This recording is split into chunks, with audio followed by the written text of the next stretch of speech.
Hey guys, how you doing? This is Mark. We're behind closed doors.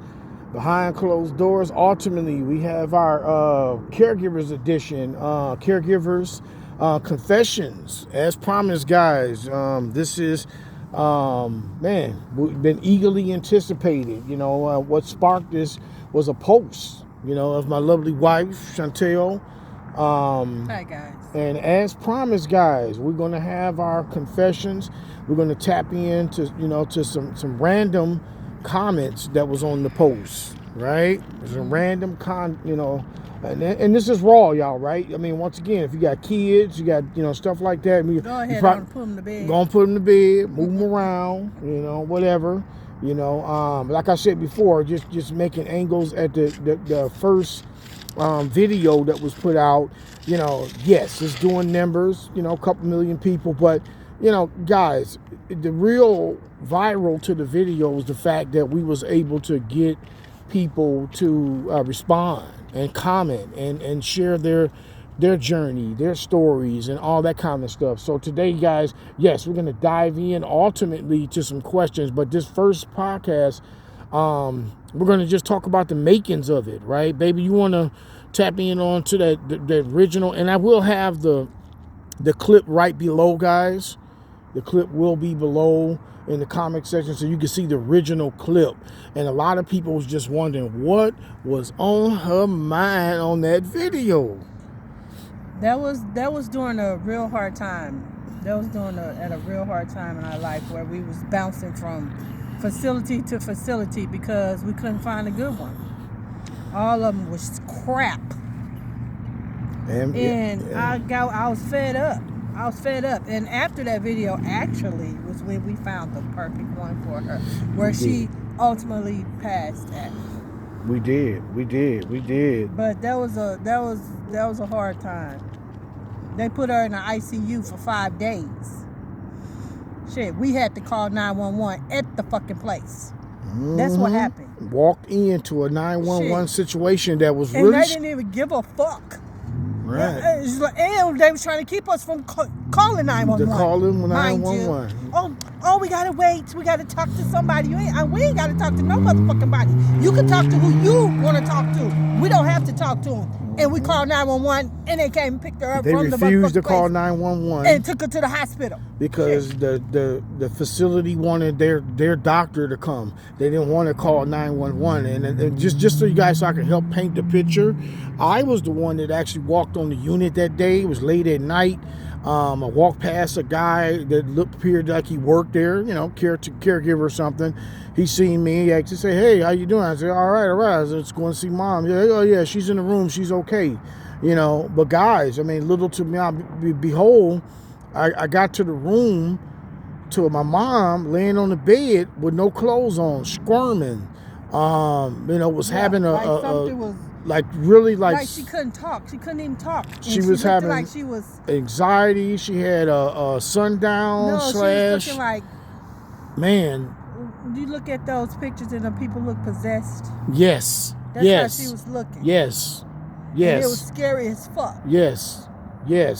And it was, like I said, no clothes on, just squirming around on the bed and all that. And it was a scene out of a horror movie. It really was. My mom, that was one of the first times my mama ever scared the hell out of me when I came into the room. And long story short, guys, I pulled her out of there ASAP. Right? I pulled her out of there, and, like I said, we ended up going back to another unit or whatever, and that was in, without giving locations, that was in Scottsdale. We're out in Arizona, guys. Mm-hmm. Scottsdale is one of the most, premier cities, right? So at least that's what they say, right? This is where the rich folks at and blah, blah, blah. I was thinking that narrative, and little did I know, like it was just, and that wasn't the only time that something was a little bit displaced, right? But I just knew that they wasn't a perfect facility, so I kind of looked over it a little bit. But, and guys, and just no, you're talking about the lady meeting us when we come in and sit down and talking to us for all that long ass time. Yes. Like, what the fuck? Yes. Keep talking to us. We here to go visit mom, and what she? Yeah. Man. Well, I think he was trying to was fill us fake. out. Yeah, trying to fill us That out. was so fucking fake. Trying to fill us out. And once again, as a caveat, guys, we're not saying that everybody that work in the facilities is garbage, but I'm just telling you that situation. No, not all of them. I'm gonna tell you, if you had a loved one there, you're not trying to hear shit nobody else is talking about at that point, right? Imagine your mom, your aunt, your grandmother, right, on that bed, your wife, whatever, right, on that bed, supposed to be getting help, have diapers on, that sort of thing, butt naked, rolling around on the bed, covers it, everything's restless. She gets in there, looked like people had jumped on her. She wasn't talking.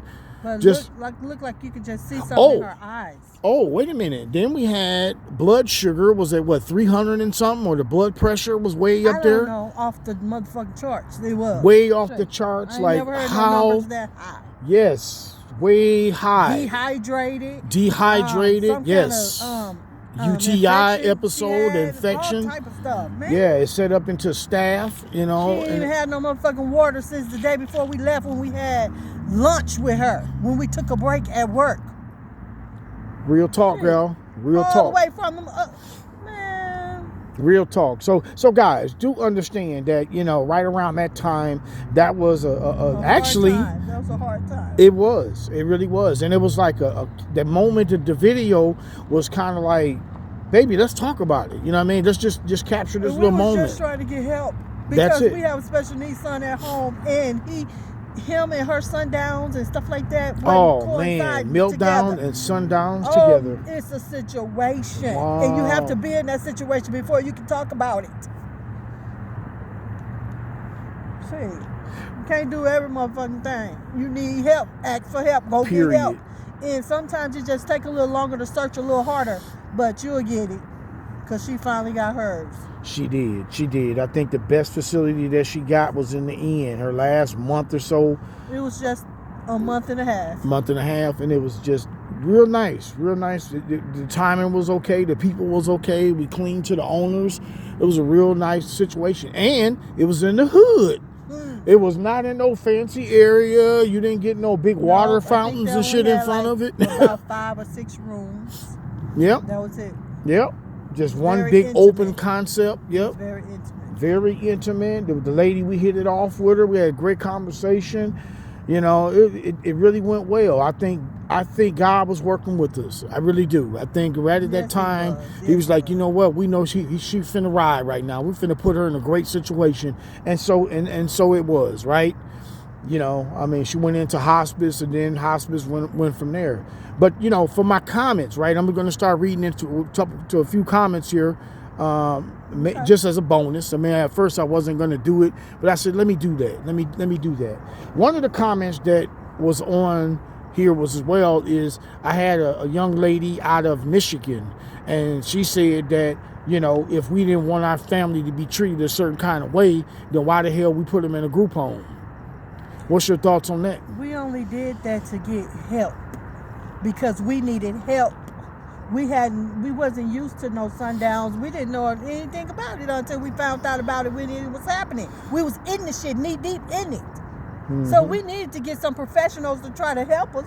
Shit, we didn't know that they was all and guys, and do understand overworked and shit. Oh yeah. And then that's why they take it out on the patients and shit.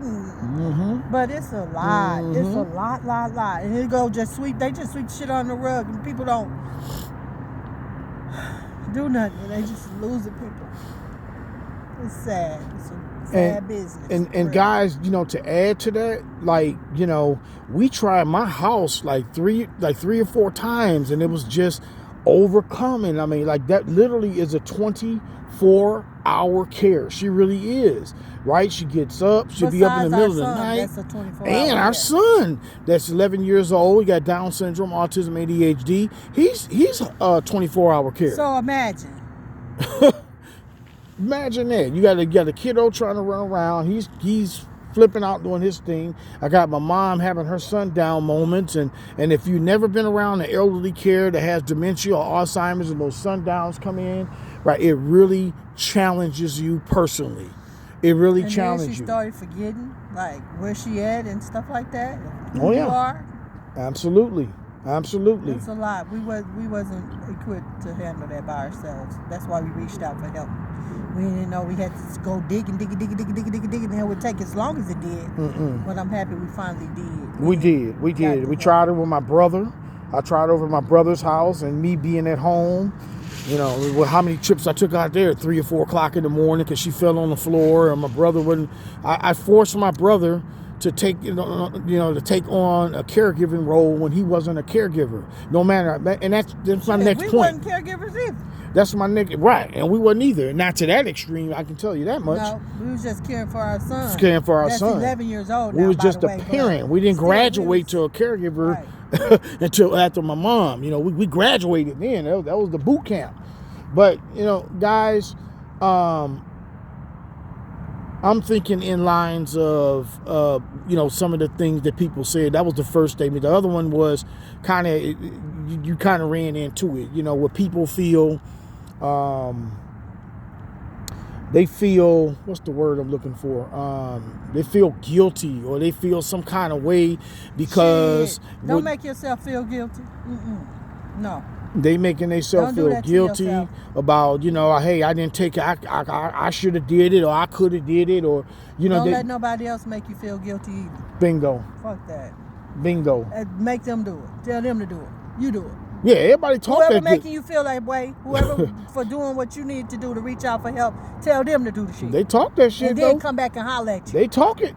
They talk, man, you need to hold such and such down, and that's your job, and you need to, man, please. But anyways, guys, yes, that was the next question. I really tapped into it. I had a young lady that reached out to me on there and was really emotional about, I think she was in Kentucky or something like that. She felt very emotional about her mom passing, which she said she admitted that it was just a matter of time, but the fact that she made the decision to have other people kind of take care of her versus her taking care of her, and she feels some kind of way. So I don't know. That was one of the questions that she reached out to you specifically, how did you get through the anxiety when we had to, when it didn't work at home and we had to go to a facility? How was that transition? Hard. That's why we was up there every other day.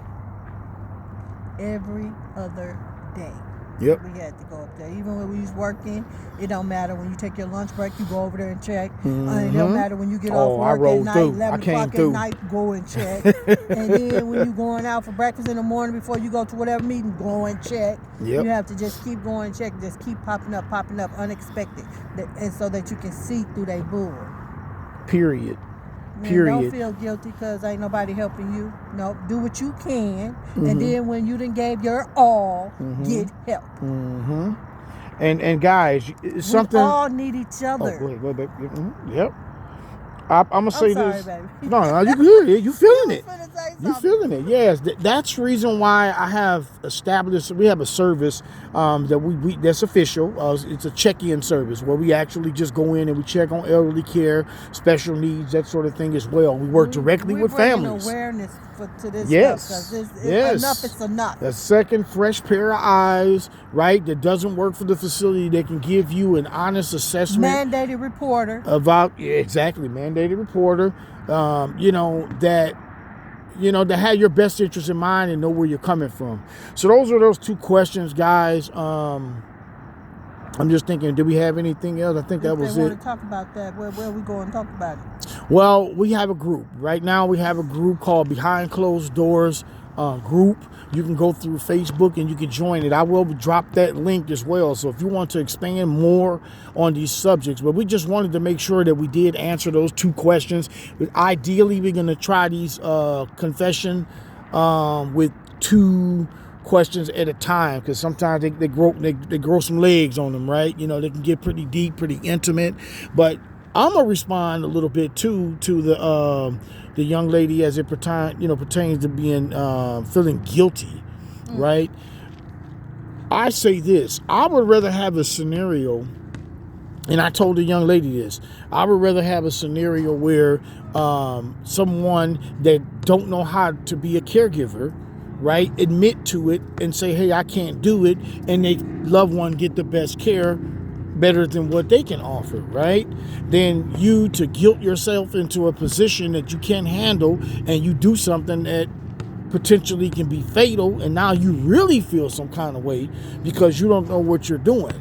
So what's your thoughts on that one, baby? I was gonna close out with that one. All I got to say about that is do not feel guilty for helping your loved one. Or helping them. Or guilty for not. And don't feel guilty for not being able to help them either, because you didn't know about the fight that you was up for anyway. You didn't know what all you got to fight through. You got to make time. You got to have time to look into it, to go to the meetings, to go be an advocate. Man, basically, yes. be an advocate. You're going to go through the quick course. You got to go to the hospital. You got to go to this. Got to make sure they got their insurance. Got to make sure they going to the doctor. Got to make sure all of this. Make sure they getting their butt changed. Got to make sure they taking them back. All that, everything, all medicine, that, all be that. the eyes and ears. Some And then stamp their finger every day and check their sugar, blood, everything. Yep. Everything. It's We a did lot. all that. It's a lot. It's a all lot. that fell on us. We didn't know nothing about diabetes. We didn't know about the meters. We didn't know about the strips. And on top of that, borderline schizophrenic. Oh yes, we found out after an evaluation that was the case. I found out my mom was schizophrenia. It was a lot. So we was dealing with schizophrenia moments. She was taking medication for it. Just all kinds of stuff. But guys, yes, that's our first one. Our second one up. I will be dropping links to the comments that we're going to be talking about for the next one. But yeah, once again, guys, this is the first episode. Like I said, Caregivers Confessions. We like to kick back. Nothing rehearsed. Nothing, we nothing fancy here. We just kicking it. You understand me? Because that's how we do it. That's how you found that video. That was a video, a raw footage. Just my wife was just sitting at the bed and feeling some kind of way, and I said, you know what, baby, take this picture. Just it might bring you some people that want to talk about this stuff. And Lord, we didn't know that we didn't know that was a viral moment. That was a viral moment. That thing is still growing. It's almost at 2 million. It's almost at 2 million. Now, once again, guys, and I'm going to end it with this, right? It's not about the count. It's about the engagement. Because our platform... It's about the awareness, baby. Awareness, engagement. Yeah, that's kind of the same thing. And then, because ultimately, guys... Caregivers Chronicle, which we originally posted on, and then Instagram snatched it. We wasn't getting engagements. It wasn't any engagement on there. We getting a whole lot of likes. We was getting a whole lot of subscriptions and everything. Yeah, it took a while for them, and then when it went to Instagram, the thing just took off. We didn't even know it, right? Remember, I didn't even. I wasn't even on Instagram. I just happened to somebody was seeing it on Facebook. Bingo! I was trying to figure out how to use Instagram and seeing the post, and I said, "What?" I said, "Baby, look at this thing! All these people talking." So yes, guys, thank you, and all my Instagrammers, guys. We love you guys and we care. There you go. We're letting y'all know that you're not alone. You're not. And you're invited. You're invited to Caregivers Chronicle behind closed doors. I actually got everything rooted that way as well. So thank you guys for chiming in for our first episode, right? First episode of Caregivers Confessions. Hosted by Truly, my wife Chantel, and I'll be narrating them all the way through. So you won't have to worry. You've seen enough of my face on Caregiver Chronicles, so now y'all about to get that pretty face. So you guys take it easy. I'll holler behind closed doors. Everybody. Baby, you got to give him the finger. You got to give us everybody can get it.